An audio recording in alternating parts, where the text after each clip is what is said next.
Hi everyone, and welcome to this episode of Writer's Infusion. I'm your host, Susan. I'm here with Ed, Jen, Julie, and Dave. And today we are here to read the beginning of a young adult excerpt. This is from someone in West Virginia. I am going to read the summary, and then Julie is going to read the excerpt for us. So Mary, a high school girl, was kidnapped by a demon and made into his slave. Imbued with his unholy powers, she serves him by destroying other demons that roam the earth. Mary knelt down, running her hand through the desert sand. It sifted through her fingers, trickling back down, apparently unaltered. It was hot and dry, an extreme contrast to the humid east coast of America. Her skin burned red in the air as if in an oven. The city itself was no different than any American city, however. Stone and glass buildings with shops stood as far as the eye could see. She leaned against a stone shop and pretended to watch a television playing inside. Mary stood up. Cautiously, she watched a girl from this land cross the street. She followed the teenage girl from a distance, entranced by the cobalt headdress that she wore. David had told her it was called a hijab. She thought of David for a moment, smiling dreamily. She had to keep her head in the mission, at least for now. She continued her silent pursuit. The young Muslim girl was still young, like Mary. Attached to the hand of the young woman was a small girl whom Mary assumed was her younger sister. The teenage girl and her younger sister crossed another busy street. Mary stopped in an alleyway, opened her phone, and typed, "I found her. She's walking her sister to school. What's so important about her? And where the heck are we?" Mary looked around, trying to remain undetected. She readjusted her headscarf nervously while she waited. Her phone vibrated. "She's the most skilled of the girls I'm collecting, and once again it's called Tehran." The girl stood at a small building made of yellow stone. She was greeted by an old lady. Her younger sister ran inside, met by other children. Mary watched from the alleyway, and when she was sure she wouldn't be seen, she crept closer to the building and sat on a bench. A man arrived and sat next to Mary. Mary looked at him without speaking for a moment, enchanted by his unnatural beauty that only a shapeshifter could achieve. The scent of his smell and feeling of his aura charmed her inner soul and only made it more impossible for her to resist his still undiscovered mission. She shook her head, coming out of her trance. Mary clenched her hands in a fist. "I don't know what I'm supposed to be doing, David." David ignored her and continued to watch the girl. Mary stared at her confused. What is so special about her? David cleared his throat in frustration, once again ignoring Mary. He'd already answered her more than once and didn't feel like talking again. They cautiously followed her to a skate park where she met two other teenage girls holding skateboards. David and Mary took a seat in the bleachers, watching on. The girls skated and performed advanced tricks to the amazement of Mary. "I thought the women here were uncultured and uneducated. Here they are skating and having a good time." The girls looked towards them and seemed to notice two out-of-place white teenagers and wanted to impress them. Mary crossed her arms and smiled. "I will admit that I'm impressed." Her exhilaration quickly waned, however, due to the scorching desert sun which pulsated through exotic red clouds as it lowered on the horizon. "It's so effing hot here." Mary hesitated for only a moment before taking off the hijab she'd worn to blend in. She ran her fingers through her hair. "Fix your head dressing," David snapped, his features rigid. "The people around here will give you trouble if it's not right. They'll confiscate your passport or worse." Mary rolled her eyes, exasperated, and adjusted her hijab. When she was done, she once again stared into David's hazel eyes. As out of place as she felt here, she loved pleasing David. She was addicted to his aura. It enveloped her inside and out. It was only through her headstrong nature that she didn't fully succumb. She suspected that was one of the things he liked about her, though he rarely made light enough conversation to allow for compliments. "I want to know why you're collecting girls. If I'm going to help you, I need to know what's going on." David stared silently at Mary, his eyes half open as if he was bored. He turned his gaze towards the skaters. "I'm collecting this girl because she's linked to creatures in power, both in the government of the city and in the world." "That doesn't explain how you know all this. Who taught you about all these things?" Mary cautiously asked, not expecting an answer. "I lost everything to them, my life, my family." he said, his tone verifying his words. Mary had rarely seen David give way to emotion, but this was the first time she'd ever seen him capable of sadness. His eyes began to water. Mary opened her mouth, surprised. She tried to think of something to say. She hadn't expected an answer, much less one denoting so much pain. Just as quickly as it had come, his emotions subsided. David straightened, rigid. He looked straight ahead. Just know I'm here to protect humans from them. Mary looked at him, puzzled. David had always been an enigma, but he never ceased to amaze her. Humans? You sound weird and creepy again. I never asked you this, but are you American? You don't talk like us. David sighed and looked up at the desert sky in his aversion to answering questions about himself, but this question left him visually dismayed. No. The odd moment of bonding was cut short by what David had apparently been waiting for. He smirked at Mary. She frowned, knowing that he rarely smiled at light-hearted humor. She'd only seen him smile in the face of danger. A police officer entered the park. He walked drunkenly, nightstick in hand. The girls on skateboards adjusted their hijabs nervously as they watched him approach. The officer talked to the three girls out of earshot from Mary and David. Mary saw the girls back nervously away from the officer. She glanced at David for a moment, and he immediately motioned for her to continue watching. The officer grabbed the arm of one of the Iranian girls, while the other two ran away in escape. Mary recognized her as the girl David had ordered her to follow. David rested his cheek in his hand, as if watching a rerun on television. Mary stood up, alarmed, her posture and attitude in stark contrast to David's. I can feel it, David. It's one of them. We have to do something. David patiently examined the officer before speaking in his usual drowsy monotone. Mary, if you want to survive this quest, then I suggest you learn quickly. He didn't move. Mary clenched her fists. She watched as the girl struggled and fell to the ground, her hijab falling back, long dark hair spilling out. The young girl crawled backwards away from the officer, terrified of what she saw. The officer drunkenly stumbled towards her, moving slowly enough to give her time to stand up and run away. He sped up his pursuit, close on her trail. His movements were so clumsy, it reminded Mary of a toddler still learning to run. The girl jumped over a tall chain-link fence surrounding the skate park and ran into the city streets. The officer stopped at the fence and laughed, his voice deep and menacing.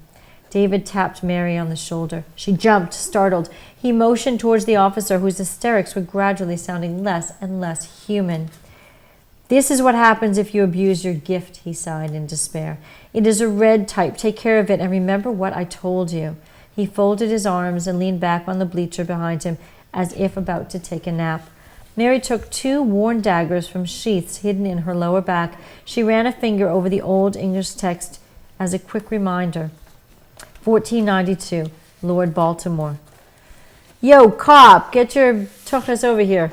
David rolled eyes and put his hands in his pockets. So unprofessional. He leaned back further and looked up at the purple sky, appearing to only notice the sunset. The officer ran drunkenly toward Mary. She stared at the creature full of hatred, waiting for it to come to her. She remained still, unfaltering. It wore a standard police uniform with fresh singe marks as if it had been immersed in a freshly doused blaze. Its eyes melted, running down its face in a horrifying mess. It was enough for Mary to temporarily freeze with horror. She remembered David's training, but the sight of this beast was beyond anything his usual expressionless description could have prepared her for. Yikes. Yeah. Okay. So, where to start? I think this is an interesting story. Yeah. Yes. Right off, I want to know more about what's going to happen. Sure. So even though I've got technical things to talk about, I think you've got some interesting characters here and a good start and something I'd be really interested in reading more. Yeah, it jumps right into the action, that's for Right. sure. And there's, I would say it's well written from the point of view of there's good description, you can tell what's going on. One of the things I don't know if this is a thing with me lately, but consistency about things. For example, she's looking at a girl for the first time, and she describes her as a girl, and then 3 paragraphs later, turns out that she's holding hands with a second girl. Well, when you see her, wouldn't you see both girls at once? You don't see Yes. one girl and then the other one kind of fade in. You know, you're seeing them both at once. And also, she's talking about what the girl is wearing. It's called a hijab, or whatever, however you pronounce that. I And hope then, I pronounced it right. Like on the next page or the page after, it turns out that she herself is wearing one. So Right. why You would think she she'd be make the familiar. comment about what she's wearing when, when Mary herself is wearing the same thing? And all the Well, women, she's all in the women are probably disguise, wearing it too. right? Yes. Well, In the- Yes. we know. I think she's in disguise, right? Yes. Yes, Trying to yes. fit But in. the point is that she's wearing it, so why would she make this comment about what she's seeing? And then there are a few things about like the motions that, again, I don't quite get. Like in the very first paragraph, which I think is well described as far as the city and everything, she is kneeling down with her hands going through the ground. Then somehow she is leaning again, while kneeling down, she's leaning against a stone shop and pretending Watching to a watch Oh, a I TV didn't catch that. playing inside, Yeah. which I don't see how you do that. See, now I think the first paragraph, even though I got it after I read it 3 or 4 times, I was confused. I liked pieces of it and I liked the idea of Yeah. it, but I actually rewrote it Mm-hmm. just to give a better picture of it right away, so that we know she's in a city, but she's surrounded by. I mean, the desert's right there. This Yep. is how I pictured it anyway. 'Cause you could reach out and touch the sand. Yeah. And then she's, I just reworded it so that even though it's the same thing, it's Yeah. clearer to me.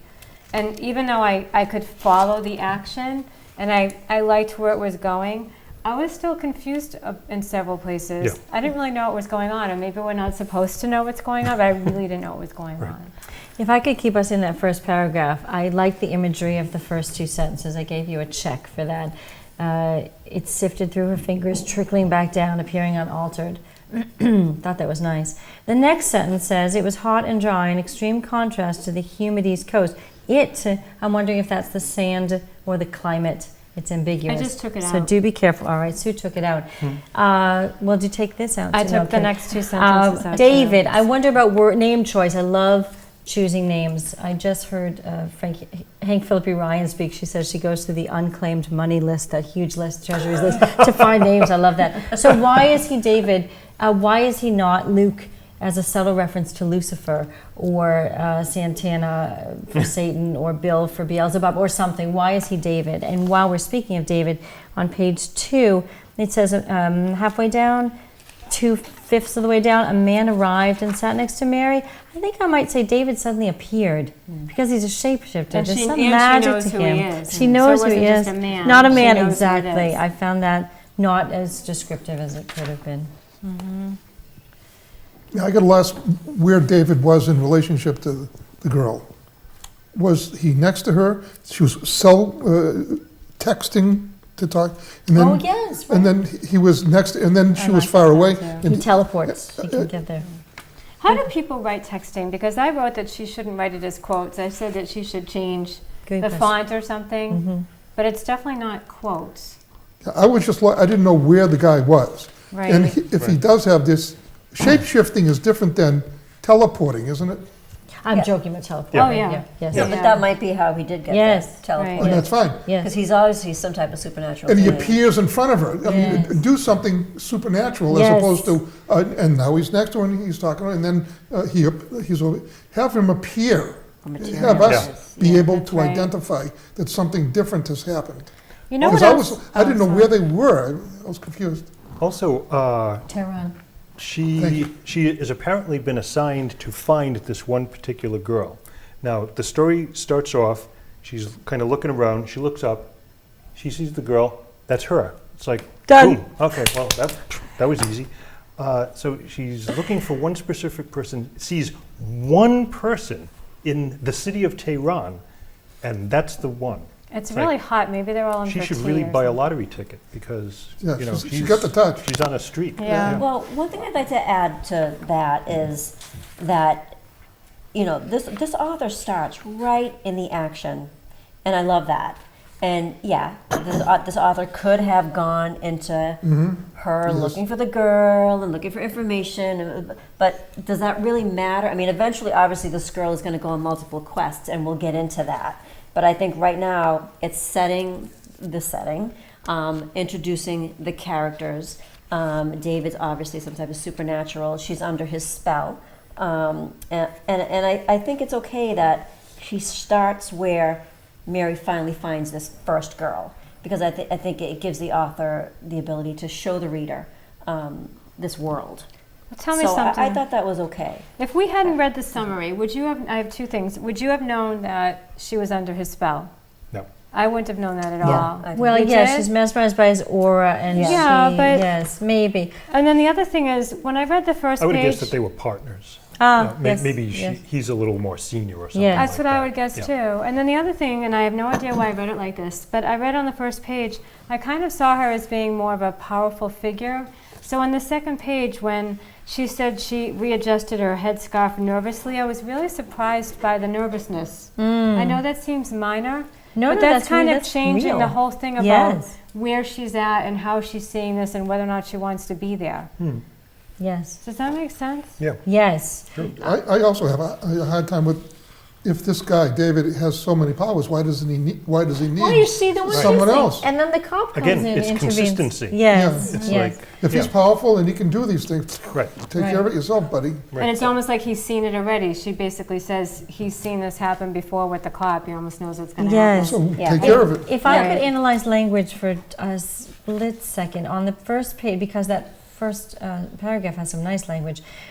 Down about 4/5 of the way, it says the young Muslim girl was still young like Mary. You may have rewritten that, and you may have forgotten you left the two youngs there. So I might get rid of the first young. The Muslim girl was still young like Mary. Well, then you have a younger Below sister. that, Yeah, they actually, yeah, there well, are that's four what I would do. youngs. At the teenage girl and her younger sister, I would just say the pair crossed another busy street. So that's for edits. That's for you. That's for someone else to look at and make some suggestions. If I could take you to page 4, at the top of page 4, here's the English teacher in me. Just as quickly as it had come, his emotion subsided. So it is singular, emotions are plural. You certainly want to reword that. David straightened rigid, he's straightening, and he is rigid. I would choose 1. And then the David paragraph, maybe the 6th one down. I'm not good at math, I teach English. David sighed and looked up at the desert sky. I had trouble reading this in one breath. Yeah. In his aversion to answering questions about himself, but this question left him visually dismayed. No Is a idea what's going mouthful, on. and it's confusing. So you might want to reword that. There is some lovely language. I just want to point Yeah. out things that could be fixed. All right, so now do you think, because I think she's a teenager, right? Yeah, because she says the girl was a teen, like her. Yes. Yes. So when she goes from, to me on the first page, I think she's kind of strong. The second page we find out she's nervous. Yep. And then doesn't know what's going on. And then she uses the F word. Yep. I felt like Which I this- did not, and I apologize. It's in here. I You can felt say like it if you want. I may I'll say it off say it. air. Okay. I meant And then she says, "Yo, cop, get your ass over here." Yeah. did Yeah. she- no, David. I David think I did. missed that. She, No, no, she- no, David. she says that. Mary That's says that is she. Wow, Oh, I right, didn't know right, that. right. Thought that was David. So I felt like she was really back and forth. As Yeah. if But I think so. My take on this was she's that under his power, not she- under his power. yes, she floats in and out. Really? She has a strongness about her because she says that she didn't completely succumb Right. to his power. She can still break through it and be a little snarky with him, and that's why he might like her. And for Dave, you were saying, why does he need them if he's powerful? I think when you have, supernatural characters in fantasy, they still have their shortcomings, and it could be that he can only keep the shape for so long. So he needs minions, and every antagonist needs minions, and she's a minion. Although she just happens to be the main character here. Right. So I was, I was fine with that. Now, Well, wouldn't- actually, you're bringing up the fact that this is fantasy. When science you write, or science Yeah. fiction, when you write fantasy, you really have to be consistent because Yes. you are defining the rules of this world. You are defining how magic works, how powers work, how whatever the strangeness about this is. You're the one who's telling the reader, this is how it works and this is how it doesn't work, and so you really have to be consistent and clear. The reader has to know, oh, that's hard, or that's easy, or that's impossible, or Plus, yeah. that kind of thing, because you have to be able to know how the rules of this world work. Yeah. And where is she at here? Has she ever done this before? Has she ever followed anyone before? Well, because this is early in the story. It's I early in think the story. Right. I'm hoping we'll get a background, but Yes. Yeah. Because I mean, she's on page 3 and she's pulling off her headdressing. And normally, You if wouldn't you're do you that. would never do that. I don't care Right. how. But she's American. Why would she know that?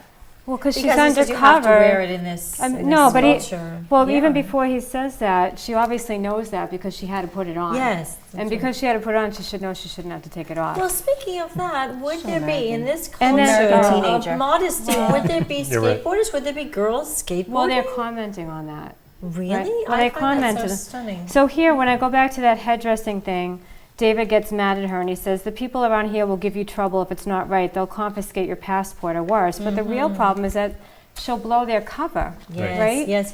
Yeah. Why doesn't he say that flat out? He doesn't, but I Why wrote that doesn't in he? Yes, here. yes. I Right. actually Googled skateboarding in Tehran just to Re- see if there Oh, was such really? a thing. And sure, there is. There are skateboard parks. Get So, out. yeah. Wow. Wow. So who knew? There could be a book Skateboarding, about like, that. see, but that's Tehran what- sounds like a See, a but song that's my title. point. We didn't know that, so Yeah. why would she know that she shouldn't have to take the Because thing off her she's head? gone there. When in Rome, to I think fo- she had to follow She's the gone there to culture. follow someone. She Yes. knows she's in Tehran and that people wear these head scarves. So she's obviously wearing one because she was told she had to wear one as a disguise. I know it's a minor point. No, I but hear you. I'm seeing it as her being rebellious, and that is part of her personality. That's how I read that. I guess so. You know, I was okay. What I thought. All right, so I'm being Pollyanna for this one. So let me just be the curmudgeon for a second. Wait, I'm sorry, there are two of us now? No, I'm Pollyannas? channeling you, Thank you. and now I'm going to channel Dave. So on the bottom of page 3, so we have Dave. He's this David guy. He's mysterious. One thing that I think was inconsistent is that she says he's a shapeshifter, and then a couple pages later she asks if he's American. So Yes. he's probably not American if he's a shapeshifter. So that's my. We have no shapeshifters in this United States. I of don't think America. you can be an American It's citizen off. if you're No, a you shapeshifter. can't do it. So that's No what way. he must be an alien Strict or from rules. he's from, well, again, I don't know this world, but cracking down. that was weird for me. But when he used to shows be. he shows the emotion and he gives up. They killed my family. They took my life. It's too early to give that information up. And she says he has no emotion Don't otherwise. take Yes, that yes, out. Put it later yes. on. Force him. Only let him divulge that emotion and when he's at his breaking point. There's no pressure on him right now. Yeah. Don't let him. Just take that out. Save it off. Also, Move it to later That in the helped book. me to understand why they were doing this. That really did. Well, yeah. That brought me into the story more, not destroyed it. Really? But Yeah, I now I know why he's pissed. Because they did something to his family. And I'm kind of cheering for this weird shapeshifter guy. But I who may did change in something the to his future. family? Who's Right. he? Who's why- they? If he's evil, going out We to- don't know yet. It's 6 pages in the story. Right. You know, we have a long way to go, I'm assuming. I'm sorry, I didn't find much wrong with this. I mean, Yeah. there were some grammatical errors, and that's a whole literary discussion of proper grammar. And I've got a wonderful book for you if you want to doubt that. But no, I found this to be fun. And I'm not usually into this kind of Yeah. Right. magical. Yeah, it doesn't come. You're not a fantasy guy. No, I'm That's not. something. But this sounded like fun to me.